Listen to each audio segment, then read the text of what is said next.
Самбайцгоноо намайг Цэрэн Чиндийн төгсгөслөн гэдэг хийм технологийн 4-р түвшний оюутан байна. Монгол Улсын их сургуулийн. Энэ мэргэжлийг сонгох болсон шалтгаан бол би ерөнхийдөө хийм, физик хичээл дээр нь дуртай. Гэхдээ яг нөгөө Эрдэнэт олон нөгөө уурхаануудаар явхтаар хажууд нь маш их хэмжээний хүдэр гээд хашцсан байдаг. Тэдрийг харах нь миний санааг айгүй их зовоод байсан. Тэр хүдэр нь хүрээлэн буй орчны бохирдол тэгээд эдийн засгийн хувьд ч гэсэн бохирдолтой болж болдог байсан. Тиймээс аав эгч болон бусад ах эгчнээс энэ хүдрийг яаж боловсруулах боломжтой юм бэ гэж асуусан.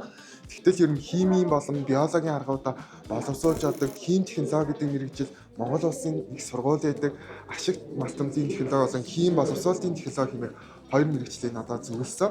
Тэгээд энэ мэргэжлийг сонгосон байгаа. Одоо яг миний хийж байгаа судалгааны ажил гэвэл одоо тэр хаягдал хүдрийг биологийн аргаар буюу бактери ашиглаад эдийн засгийн хувьд болон хүрээлэн буй орчинд хамгийн ээлтэй аргаар дахин боловсруулах гэсэн судалгааны ажлаар дипломоо хийж байгаа.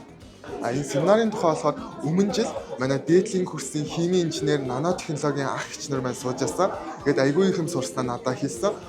Газар доор уусан байжуулах технологи нь эдийн засаг болон технологийн хувьд ямар ашигтай гэдгийг мэдэж авсан. Газар доор буюу одоо тийм уурхай байгуулахад ямар хүчин зүйлс хэрэгтэй, эдийн засаг нийгмийн талаас ямар хүчин зүйлсийн судалгаа хийх хэрэгтэй, геологи талаас яг ямар тийм судалгаануудыг хийсэн байх хэрэгтэй мэдэж авсан. Ер нь яг тэр уул уурхайн талаар цогц мэдлийг бас сурч авсан. Газар доор уусан байжуулах технологийнхаа хувьд бол ямар нэгэн хүрээлэн буй орчинд үзүүлэх сөрөг нөлөө авахгүй эдийн засаг болон хүрээлэн буй орчинд хамгийн ашигтай арга байгаа.